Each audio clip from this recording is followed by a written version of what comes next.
Lynchy, disappointing end to the game on Saturday night, losing in overtime after having a 3-1 lead early on in the game. Yeah, not great. We had a really good first period. We had a pretty good second period as well, by all accounts. Third period, we were kind of hanging on a little bit. Got to overtime, lost the game in overtime, which is always a tough one to take. Hopefully, we'll look back on that point that we won at the end of the season and see it as a very valuable point. But right now, it feels like a point dropped. And obviously, as well, losing our captain, top scorer, Joel, early on in the game, that was a huge blow and it proved costly. Yeah. Don't want to go into the ins and outs of it too much without getting in trouble, so I'll keep my mouth shut on the call itself. But yeah, Joel's a talisman of the team, yeah. So when he was taken out of the game with 46 minutes to go or whatever it was, yeah, definitely put a dent in us. Don't get me wrong, we've still got enough guys to create chances and compete, and we did, like I say. But like I said, yeah, it was definitely a turning point in the game, I thought. And you mentioned there the first period, we had a good first period. You must have been happy with that the guys came flying at the traps. I don't think we had a bad game, full stop. We were missing a couple of guys before the game started, as were they. Losing Joe left us a little bit shorter again. The guys battled hard. Like I said, we had a good first period, we had a decent second period. Even though we lost the period, I think we outshot them 13-6 or something like that. Or something like that. And then third period was relatively even. We just couldn't find a goal to sort of kill the game off in the second or the third period, which was disappointing. But like I say, hopefully we'll look back at the end of the season and see that as a very valuable point gained. It just doesn't feel like that right now. And maybe as well, some of the goals we did lose, maybe soft goals on our part, but things that can be sorted. Yeah, listen, you can analyse every goal that you lose and say it's soft in some capacity, yeah. But listen, we've got a few things to work on this week to get ready for the next game. You know us, Eastie, we don't dwell on losses. We don't super analyse things till the cows come home or anything like that. We dust ourselves off. We have a good week in training and we get ready for the next one. And that's it. We didn't have time to feel sorry for ourselves. This Saturday, a massive game against the Rockets, and it's they've started really well. It's going to be an interesting game. Yeah, it will. It's going to be a really good game, and we've spoken about it the last couple of weeks, and I believe they're going to be missing a couple of players as well. I think they've got a player out with suspension.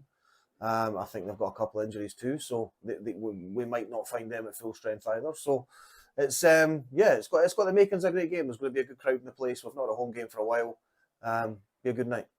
And that's it. There seems a wee bit of buzz, I think, even the fans, on social media and that we've not had a game for, I think it's 4 weeks at home or whatever it is. And obviously Saturday night, there's a few reasons. It's the Rockets coming their first time here. Big game for us. Plus as well, obviously, Singy's night, which we're going to talk about in another interview. But hopefully there will be a big crowd on Saturday. Yeah, hopefully there will be. We're due a big crowd. The fact there's not been a game here in Murrayfield for a few weeks. So yeah, we'll be ready to go. No bother. Well, thanks very much, Lynchy, and we'll catch up after Saturday. All the best. No problem. Cheers.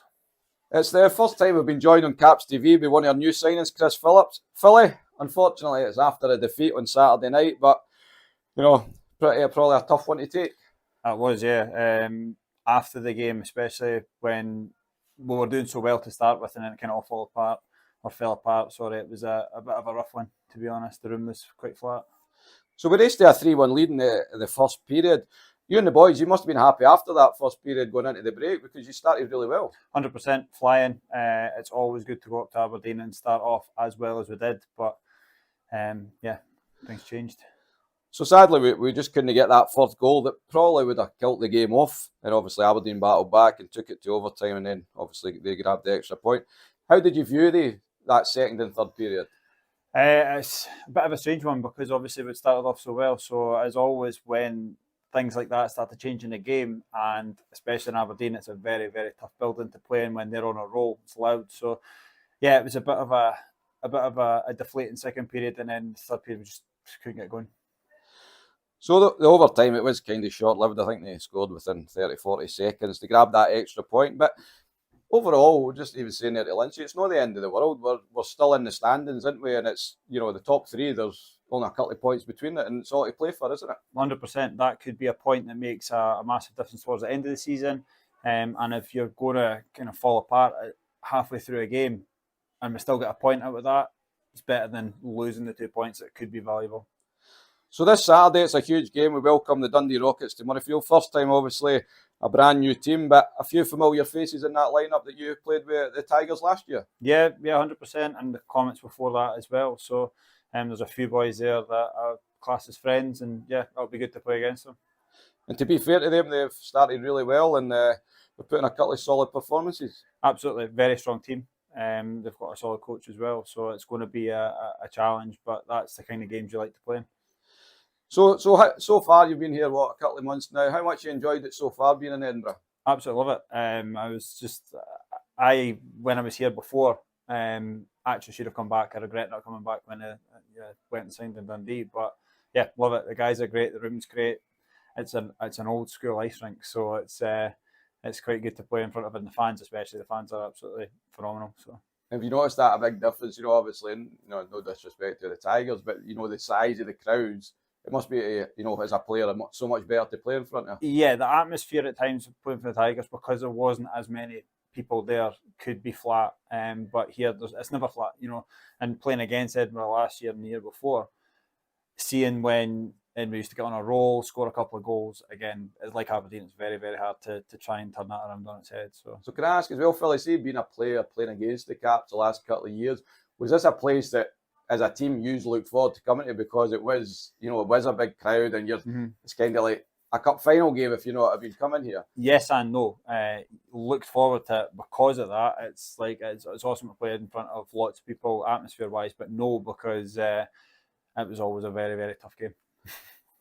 In that locker room, you just mentioned it briefly there. How have you fitted in with the boys? Great. Well, I think anyway, from my point of view. Yeah, no, the guys are awesome. It's a good laugh. Like, even after the loss at the weekend, I was up there just before I came down here to speak to you, and everybody's in good spirits. Good band of brothers there, so it's awesome. So Saturday night, it's got that little bit extra significance. We retire the number 29 jersey for a Caps legend, Martin Single. You briefly played with him back in 2009, 2010 at the Caps. Do you have any memories of singing, maybe playing there or playing against him? Absolutely. He was one of the guys that when I first came to the rink, talked away, no problem at all. Sometimes from experience, guys that are coming from overseas and whatnot, there's a bit of arrogance there, and rightly so, because they're across here to do a job. But he was brand new, and then playing against him as well, it was somebody that you had to watch when he was on the ice, and you could learn a lot from him in a short space of time. Brilliant. Well, Philly, listen, thanks very much for talking, and we'll catch up with you again during the season. Catch you soon.